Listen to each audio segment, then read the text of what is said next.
अच्छा था, बहुत अच्छा था, मगर इतना भी तारीफ ना कर दीजिए कि बेचारे वो भी जिंदगी अब चुकने लगे। तो कह रहे कहाँ से शायद भाई कौन सॉन्ग? अरे मर्दे तू लोग के दिल टूटल है यार, हमारे माताएं बहनें भी बैठे बड़ी वो सोचिए क्या होता, खाली सैडे सॉन्ग गा रही है। अगली बार कि एगो से दूरी को बाटे मजबूरी, अरे सच्चे कहीं दोनों बातें जरूरी, अरे कैसे कहीं के करे से मन बदला कि पिया धरेला, अरे तजिया डरेला, अरे यार धरेला तब प्यारे करेला। हमको पता था इसके इस गाने में मन जरूर लगेगा, क्योंकि जिससे शादी करने वाली है वो तो अलग है, 3-4 गो यारों है इसकी जिंदगी में, प्यारो करे होना चाहिए। एगो मैसेज कॉपी कर लेती है 4-5 गो तो भेज देती है, बाबू तुम सबके लिए है। हम देखिए इसका इधर है ना चुनचुली है कि नहीं है? सबके जीवन में कोई ना कोई ऐसी हो, कोई इसमें से कोई दोस्त ऐसे भी होंगे किसी से बेचारे प्यार करते होंगे, शादी किसी और से हो गया हो, हुआ ना। लेकिन कुछ ऐसे भी होंगे जो फोन करके रोते होंगे जब से चली गई हो ना खाना नहीं खा रहा, और कुछ ऐसे भी होंगे जो कहेंगे कि जा तारा कैला के गम नहीं, जा तारा कैला के गम नहीं खे। सुना ना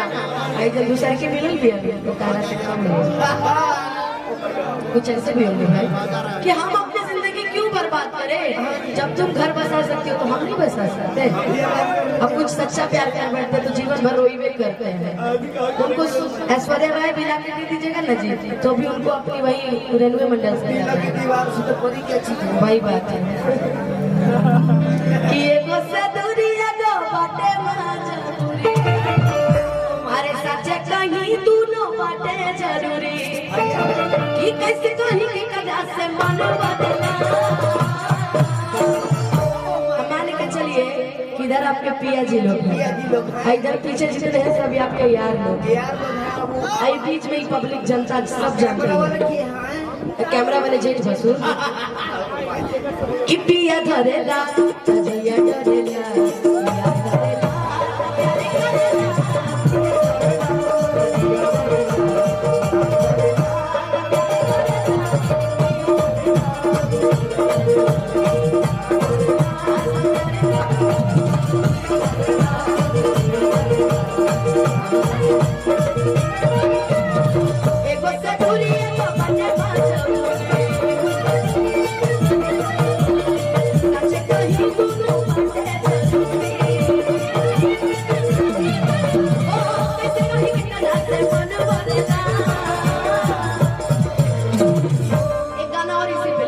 बहुत जल्दी आने वाला है मेरे चैनल से कि पिया बता हमर सिंगर बड़े हो, यार बता पहिला प्यारे बड़े हो,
अरे साथी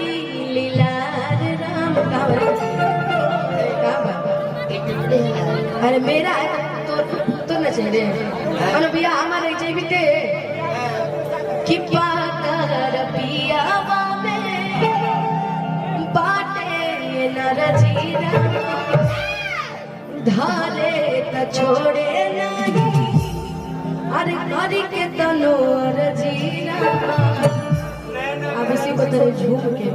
और एकदम स्टाइल में जैसे डांस नहीं करती लोग बैठ के उठ के नाच के लेट के पूरा तरह डांस करके सबको दिखा दो कैमरा एकदम फोकस तुम्हारे पे ही है कि बात अगर पिया बाबे बाटे नरजीरा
लेकिन इसके आगे क्या है इसके आगे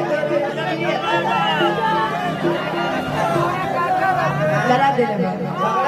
एक और गाना के सारी भैया गए तो उसके आगे बोलना जोड़ दिया जाए जोड़ दिया जाए